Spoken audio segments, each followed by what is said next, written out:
wanted to make up another video. I'm expanding a little bit on my Triad Muscle Revolution video program. It's a strength and muscle building program that works on only 3 exercises, and it's for free over at reddeltaproject.com. What I wanted to talk about today is in the program we use lunges as the primary leg move.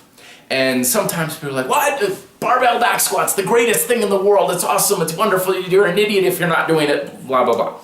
Well, there was a very interesting revelation I had some number of years ago when I was getting into this whole natural movement kind of form of exercise. Because a lot of times we're like, well, the squat's one of the most natural movements in the world, and so on.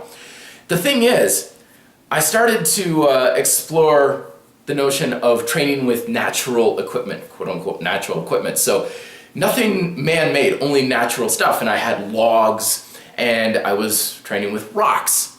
I was like, whoa, rocks, what a great idea, right? They're big, they're heavy, they're free. You build up a whole gym, just go to the local river and pull some rocks out, boom, you got a gym.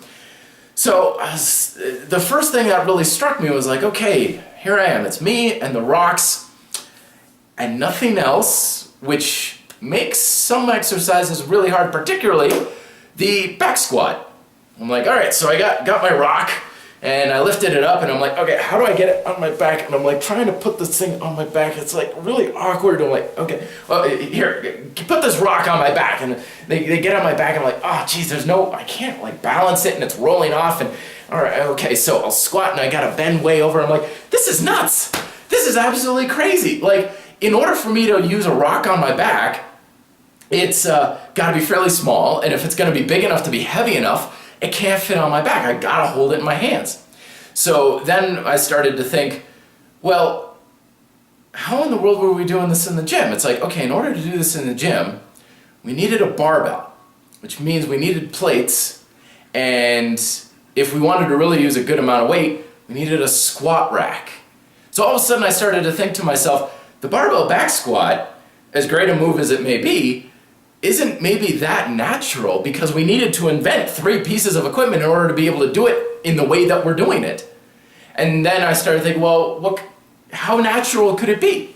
So then I'm thinking, well, rocks, what are some of the best ways? Well, first off, you gotta hold the weight. You gotta physically hold the weight. Okay, I can do squats. Okay, yeah, sure, but it's not quite as heavy. Lunges, holy smokes, I thought, I picked up like a fairly decent sized rock like this. I'm like, I'm just gonna warm up by lunging down to the goalposts on the soccer field. I think I made it 20 yards before I collapsed. It's like, holy crap, this is insane. Then of course I got into pistol squats, and once again, holding weight, and blasting my legs to kingdom come with only 20 or 30 pounds. So I'm getting off track, but the point of this video is, I think there's something to be said for exercises where we hold the weight rather than rely on weight always being on our back and questioning exactly how natural that back squat really is in relation to holding weight and lunging and doing single leg squats and that sort of thing. Thoughts down below. Till then, be fit, live free.